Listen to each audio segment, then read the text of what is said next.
Big boss 18 के finale से पहले है करणवीर मेहरा के नाम की गूंज। करण करण करण चारों तरफ इसी नाम का शोर है। अब मनु पंजाबी ने करणवीर मेहरा के गेम की फिनाले से पहले उनके चुम के लिए खेलने की तारीफें की हैं।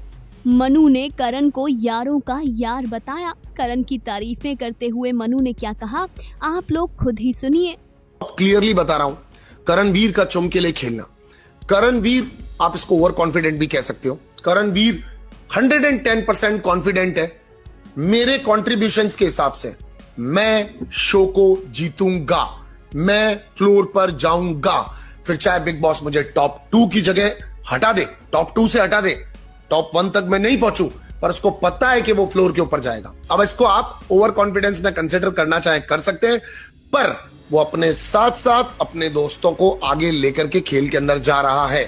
उसका एक मेंटल फोकस हमेशा से रहा है। आप लोगों ने नोट किया है कि वो इंटेलिजेंट है, वो समझदार है। उसको पता है कि चुम को कितने वोट्स मिल सकते हैं। उसको पता है कि चुम इस क्रूशियल टाइम पर अगर बाहर निकल गई तो शायद चुम के लिए गलत हो सकता है, वरना वो टॉप 5 तक की जिम्मेदारी लेकर के चुम को वो वहां तक ले जाना चाह रहा है। चाहे विवियन डिसाना ने एक लाइन बोल दी होगी कि अरे यार, ये तो उसके साथ फिर गलत किया जा रहा है चुम के साथ, क्योंकि बार बार आकर के अविनाश ये चीज बोल रहा था, बार बार कान के अंदर डाल रहा था, तो चाहे उसने ये चीज बोल दी होगी, बट ये बहुत क्लियर है कि करण को पता है वो टॉप 2 में जाने वाला है। अब कोई हादसा होता है, कोई किसी रीजन से वो नहीं पहुंच पाता है, कोई उसको वोट कम मिलते हैं, ज्यादा मिलते हैं, ये मैं बिल्कुल भी नहीं मानता, मैं बिल्कुल भी नहीं जानता।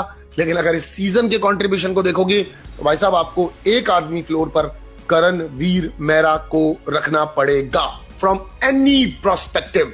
उसने एंटरटेनमेंट में कोई कमी नहीं छोड़ी है, उसने फाइट्स में कोई कमी नहीं छोड़ी है, उसने इमोशंस, जो वो आज कह रहा था जनता को कि खुद के लिए तो खूब खेला हूं मैं, लेकिन अब मैं अपनों के लिए खेलना चाहता हूं। अपने लिए तो खूब खेला हूं, पर मैं अब अपनों के लिए खेलना चाहता हूं। आई डोंट नो मैं गलत जा रहा हूं, मैं सही जा रहा हूं। और आपको पता होगा वो रिलेशनशिप्स के बारे में बात कर रहा था कि मैं रिश्तों में चूका हूं, और अगर वो रिश्तों के लिए ही कर रहा है और रिश्तों का ही ये शो है, तो फिर आप अगर करण के रिश्तेदार हैं तो आपको ये समझना पड़ेगा कि लाइक वो फैन होते हुए यूं क्या इशारे कर रहा है, काय की चाबी, थार की चाबी, इतनी देर बाद क्या मांगने आया। तो अगर इस पॉइंट ऑफ व्यू से अगर आप देखते हैं तो भैया करणवीर फ्लोलेस है। करणवीर को एक्चुअली अविनाश एक मेडिसिन बेचने के लिए आया था। करणवीर को अविनाश एक मेडिसिन बेचने आया था। उसने उसको ऐसे बोल दिया, भाई एक बात समझ में नहीं, मतलब चुम के लिए ऐसा वैसा ये वो करके चुम के लिए आप कर रहे हो, चुम भी तो कर सकती है, चुम बहुत अच्छा दौड़ती है। तो उसने पलट करके बोला, ईशा का क्या हुआ? और ईशा वहां से बॉयल होकर के बहुत बोलने लगी, बॉस आप बोलोगे तो पलट के सुनोगे भी ना, सुनना भी तो पड़ेगा ना। इसके बावजूद भी बात तो सही है। फिनाले से पहले चुम के लिए खेलना ये दिखाता है कि करण चुम से कितना प्यार करते हैं। ये दिखाता है कि कहीं ना कहीं करण अपने आप को लेकर कॉन्फिडेंट हैं कि उन्होंने जो कुछ भी किया है उसके बाद वो टॉप 5 में तो जाएंगे ही जाएंगे।